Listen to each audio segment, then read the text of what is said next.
എല്ലാ ദിവസത്തെയും പോലെ അല്ലായിരുന്നു കേട്ടോ. ഇന്നലെ എനിക്ക് പ്ലാനിങ് ഉണ്ടായിരുന്നു ഇന്ന് രാവിലെ എന്തോ ഉണ്ടാക്കണമെന്ന്. ഇന്ന് രാവിലെ ഞാൻ എൻ്റെ മനസ്സിൽ ഇടിയപ്പവും പിന്നെ ഗ്രീൻ പീസ് കറിയും മനസ്സിൽ കണ്ടിട്ട് തന്നെ കിടന്നുറങ്ങിയത്. അവിടെ പെട്ടെന്ന് ഗ്രീൻ പീസ് കറിക്കുള്ളതൊക്കെ സെറ്റാക്കിയിട്ട് കുക്കറിലോട്ട് വെച്ചു, അടുപ്പത്തോട്ട് വെച്ചു. അത് കഴിഞ്ഞപ്പോഴത്തേക്കിന് ഇടിയപ്പത്തിനുള്ളതൊക്കെ സെറ്റാക്കിയിട്ട് ഇടിയപ്പം മാവൊക്കെ കുഴച്ചിട്ട് പെട്ടെന്ന് ഇടിയപ്പം ആക്കാൻ തുടങ്ങി. ഇവിടെ ഉള്ളവരെല്ലാവരും കൂടുതലും നൂൽപുട്ടെന്നാണ് കേട്ടോ പറയാറ്. ഞാൻ വലുതായിട്ടൊന്നും നമ്മുടെ അവിടെ കേട്ടിട്ടില്ലായിരുന്നു. പക്ഷേ ഇവിടെ വന്നിട്ട് നൂൽപുട്ടെന്ന് കേട്ട്. ഇപ്പോൾ 2 ദിവസമായിട്ട് കുഞ്ഞാണെങ്കിൽ ലേറ്റായിട്ടാണ് എണീക്കുന്നത്, എൻ്റെ കൂടെ എണീക്കാറില്ല.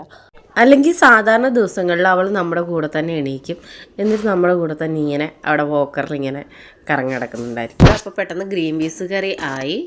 ഗ്രീൻ പീസ് കറിയൊക്കെ ആയി കഴിഞ്ഞപ്പോഴത്തേക്ക് ഞാൻ പെട്ടെന്ന് ഒരു ചായ ഇട്ടു. രാവിലെ എണീറ്റപ്പം മുതലേ ഒരു തൊണ്ടയടപ്പും കിച്ചും ഒക്കെ ആയിട്ട്. ഒന്നാമത് തണുപ്പാണ്, അപ്പോൾ അതിൻ്റേതായിട്ടുള്ള പ്രശ്നങ്ങൾ എല്ലാ ദിവസവും രാവിലെ എണീക്കുമ്പോഴത്തേക്ക് എനിക്കുണ്ട്. അപ്പം അങ്ങനെ ഒരു ചായയൊക്കെ ഇട്ട് കുടിച്ച് അതൊക്കെ കഴിഞ്ഞ് നേരെ വൃത്തിയാക്കൽ പരിപാടിയിലോട്ട് അങ്ങോട്ട് കടന്നു. സ്റ്റോർ റൂമാണ് കേട്ടോ. അപ്പോൾ സ്റ്റോർ റൂമൊക്കെ ഒന്ന് വൃത്തിയാക്കി ഇപ്പുറം ഫ്രിഡ്ജിരിക്കുന്ന റൂമും ഒക്കെ ഒന്ന് വൃത്തിയാക്കാമെന്ന് വിചാരിച്ചു. കുഞ്ഞിൻ്റെ ബർത്ത്ഡേ ആണ് വരുന്നത്.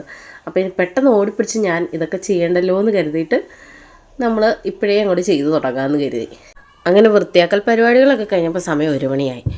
പിന്നെ ഞാനും കുഞ്ഞൂടെ ഫുഡൊക്കെ കഴിച്ചിട്ട് കിടന്നുറങ്ങി. ഉറക്കം എണീറ്റപ്പോഴത്തേക്കിന് ഒരു കൊറിയർ വന്നിട്ടുണ്ടായിരുന്നു. ഞാനാണെങ്കിൽ എനിക്കൊരു ഇയർ ചെയിൻ ഓർഡർ ചെയ്തിട്ടുണ്ടായിരുന്നു. സംഭവം ഞാൻ വിചാരിച്ചതിലും ക്വാളിറ്റി ആയിട്ടാട്ടോ വന്നത്. കിട്ടുവാണെങ്കിൽ ഞാൻ ലിങ്ക് ഡിസ്ക്രിപ്ഷനിൽ കൊടുത്തേക്കാടാ. അപ്പോൾ എത്രയൊക്കെ ഉള്ളൂ ഇന്നത്തെ വിശേഷം. ബായ്.